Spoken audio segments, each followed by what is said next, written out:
প্রথম জুমা, মানে অত্যন্ত ফজিলতপূর্ণ মাস।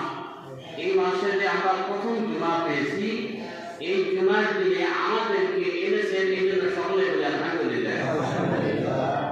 মানবতার মন্ত্রিত্ব যা রেখে দেওয়া আবশ্যক রীতিনীতি বাস্তবায়ন আমাদের লক্ষ্য। যে রসুল তার আদর্শ আমাদের মাঝে রেখে গেলেন, সে রসুলের জন্য বলি সাল্লাল্লাহু আলাইহি ওয়াসাল্লাম। সম্মানিত উপস্থিতি, আমি আপনাদের সম্মুখে সূরা ফজরের 4টি আয়াত তেলাওয়াত করেছি এবং বুখারী মুসলিমের একটি হাদিস তেলাওয়াত করেছি, যেখানে বলা হয়েছে যে আখিরিস দিন আকাল তাকফিকাল আমালুল কলিল, যে তুমি তোমার ঈমানকে খাঁটি করো, তোমার দিনকে খাঁটি করো, তোমার ইবাদতকে খাঁটি করো, অল্প আমল মাবাদের জন্য যথেষ্ট। এই আলোচনা পিছনে চলে আসবে ইনশাআল্লাহ। এরপর যে আয়াতগুলো তেলাওয়াত করেছি, যে বলা হচ্ছে হে প্রশস্ত আত্মা, সে প্রশান্ত আত্মা যে চলে আসো, বলা হবে যে তুমি তোমার রবের নিকট ফিরে এসো সন্তুষ্ট হয়ে, অতঃপর তুমি আমার বান্দাদের অন্তর্ভুক্ত হতে দাও এবং আমার জান্নাতে প্রবেশ করো। সুবহানাল্লাহ। এই আলোচনাগুলো পিছনে চলে আসবে, বিশেষ পরিস্থিতি অনুযায়ী আলোচনা করা হবে ইনশাআল্লাহ।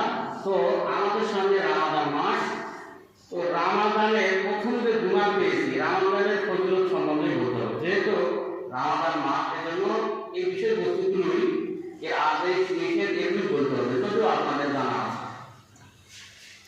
এরপরে মহান রব্বুল আলামিন বলতেছেন,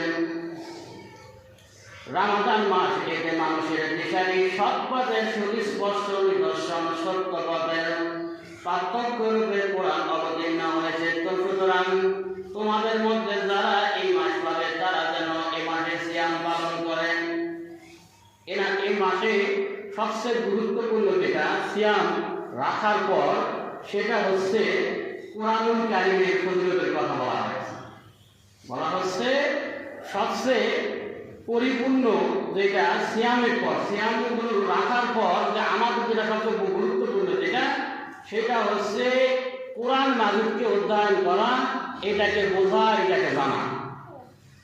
কোরআন মাজিদ হচ্ছে আমাদের জীবনের গাইডলাইন, কিন্তু আমরা জানি না, এটা বুঝতে পারি না। আপনার কোরআন মাজিদ এবং আল্লাহ রাসূলের আদর্শ সুন্নাহ বা রীতিনীতিতে সমস্ত বিষয়গুলো মানুষের বলে দেওয়া হয়েছে, সামাজিক জীবন, পারিবারিক জীবন, সব কিছু।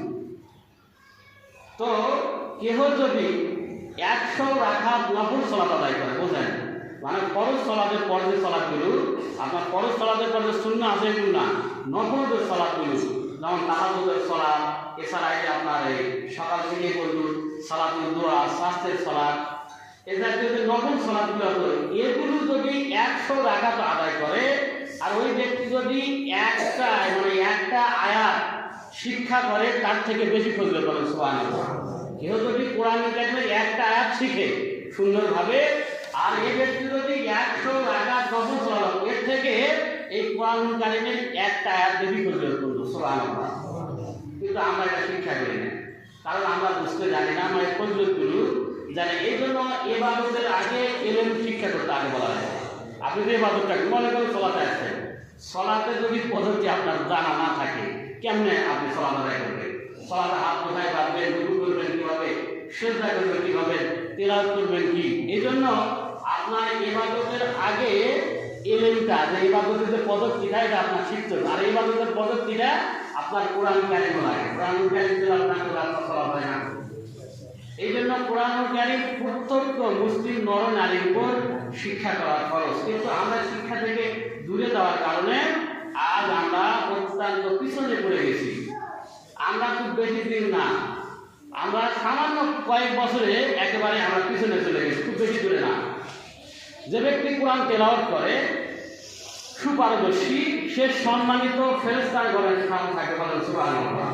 যে ব্যক্তি সুন্দরভাবে কোরআন তেলাওয়াত করে, দেখেন বিষয়গুলো ভালোভাবে মেমোরিতে নেবেন, যে ব্যক্তি সুন্দরভাবে, সুস্থভাবে, সঠিকভাবে তেলাওয়াত করতে পারে, এই ব্যক্তি জান্নাতি হওয়ার পর, মৃত্যু হওয়ার পর, এই ব্যক্তি সম্মানিত ফেরেশতাগণের সাথে থাকে। সুবহানাল্লাহ।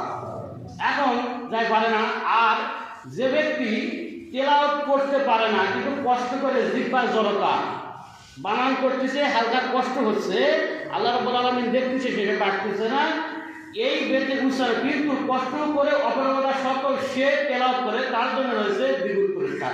বলুন সুবহানাল্লাহ। যে ব্যক্তি ভালোভাবে তেলাওয়াত করতে পারে তার জন্য তো ফজিলত আছে, আর যে ব্যক্তি পারে না, এখন আমরা অনেকে যদি পারবো না, ভুল হবে, পড়বো কিনা, তার জন্য বলা হয়েছে সে যদি কষ্ট করে পড়ে তার জন্য ডাবল দেওয়া হবে। সুবহানাল্লাহ। এখন আমি পারি না, আমি পড়বই না, আল্লাহ আপনাকে চেষ্টা করতে বলছে, আল্লাহ আপনাকে চেষ্টা করতে বলা হয়েছে। অন্য আয়াতে বলা আছে তোমরা কোরআন